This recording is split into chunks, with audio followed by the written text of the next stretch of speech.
Tout protocole respecté, mesdames et messieurs, bonjour. Ce matin, je vais intervenir dans le cadre de ma fonction qui est à l'AIF. Donc, je suis IT manager de l'AIF.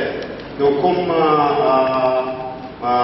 Madame Rogoul vous a mentionné, l'AIF est une des grandes associations d'universités au monde. Et la particularité de l'AIF pour les officiels libres, c'est que l'AIF est une des rares organisations qui utilise presque à 100% du logiciel libre pour toutes ces solutions informatiques. Donc, je vais vous montrer brièvement les statistiques de l'AIF après, quel genre de logiciel libre on utilise et quelles sont les stratégies qu'on a utilisées pour arriver dans ce but-là. Je voudrais aussi que ma présentation soit beaucoup plus interactive. Donc, ça va être une présentation qui est peut-être basique pour les initiés, mais peut-être pour ceux qui ne connaissent pas très bien c'est quoi le logiciel libre et quoi ça sert, ça pourrait être beaucoup plus intéressant. Donc, il y aura des questions-réponses pendant les présentations que je vais faire, et n'hésitez pas à m'interrompre quand vous voulez avoir plus de précision. Je vais commencer, par ces images-là. J'en suis sûr que ces images, ces logos vous disent quelque chose, et pour une seule fois, au moins une seule fois dans votre vie, ou dans vos activités quotidiennes, vous l'avez utilisé.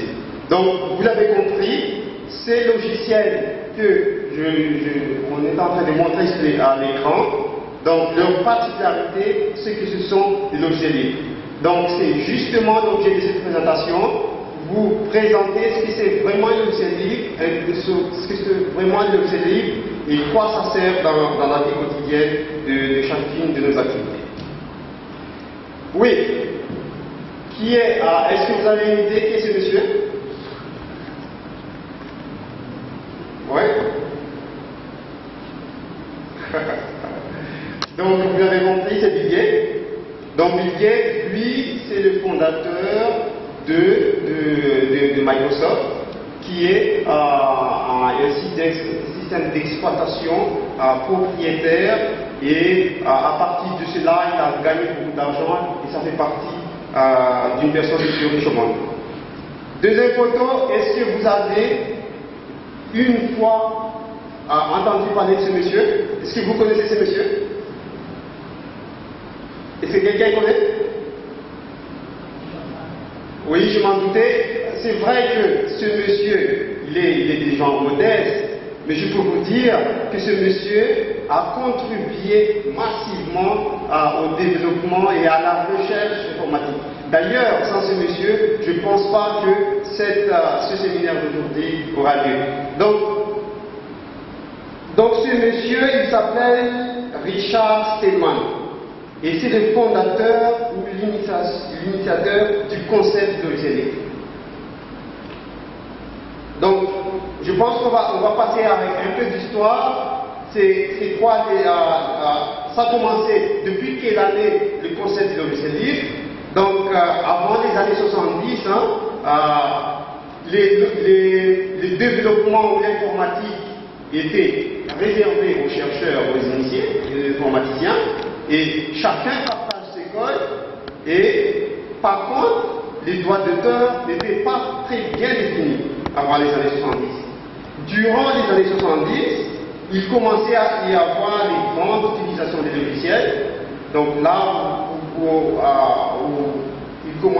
les gens créent des logiciels et les vendent. Par contre, il était interdit de modifier ou de partager ce logiciel-là. Et la révolution, c'était en 1983, donc M. Richard Stallman, donc il a créé le projet GNU, donc c'est une version libre et gratuite de Unix. Donc c'est à partir de ce moment-là qu'il a créé, si vous voulez,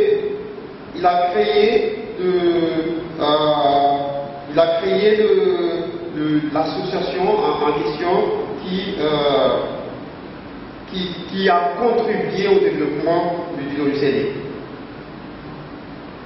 Oui, donc, c'est quoi le logiciel libre?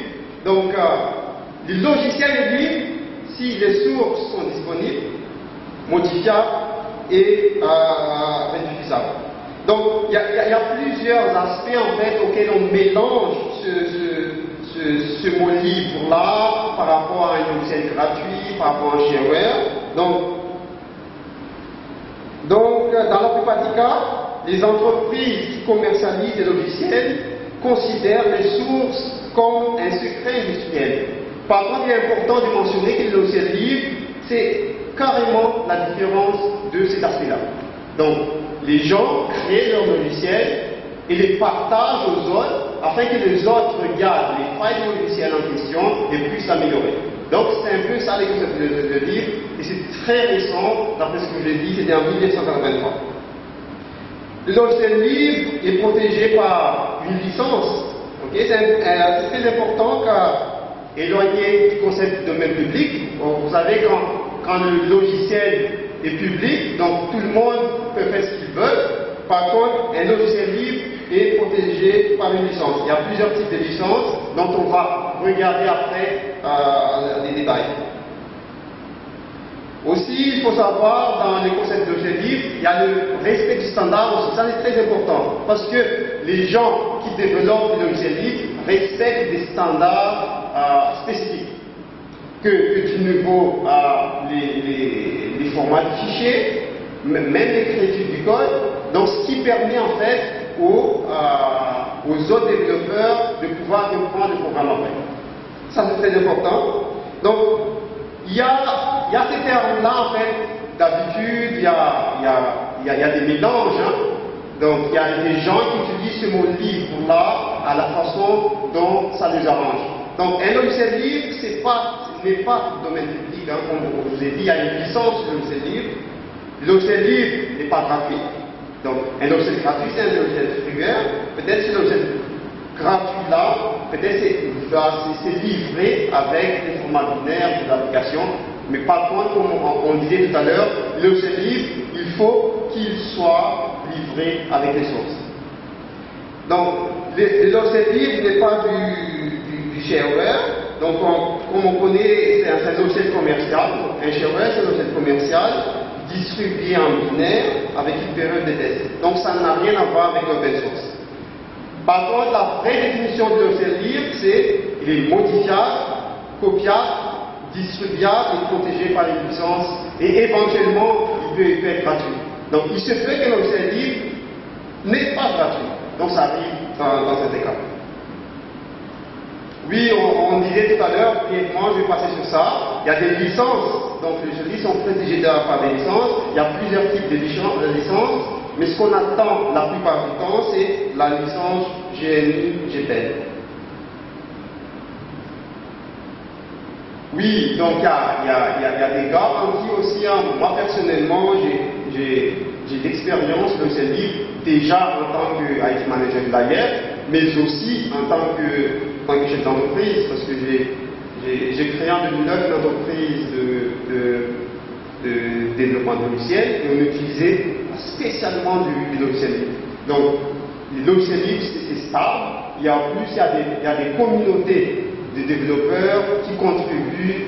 Moi, je sais par exemple Debian a tout le temps des mises à jour de sécurité et les gens le font gratuitement. Donc, c'est la force de logiciel libre en fait. Il y a une certaine indépendance. Parce que les sources sont disponibles, donc il y a une certaine indépendance par rapport à l'utilisateur, parce que si je veux modifier un tel paramètre qui me convient, l'AIR le fait souvent. Okay? Il y a un logiciel Sogo, par exemple, qui est un logiciel de travail collaboratif que l'AIR utilise, mais les techniciens de l'AIR ont modifié les codes pour que ça soit convenable par rapport aux règles de gestion qui s'appliquent à l'AIR. Donc, c'est la force de ce livre, je pense, c'est qu'on est indépendant de la personne qui a créé le logiciel. Oui, donc, les gens associent le logiciel libre par rapport à, des fois, c'est pas sérieux, c'est peut-être qu'il y a beaucoup de bugs ou les gens n'utilisent pas. Mais je vous donne quelques exemples de logiciels libres surtout les initiés en informatique le savent bien. Donc il y a le BIND,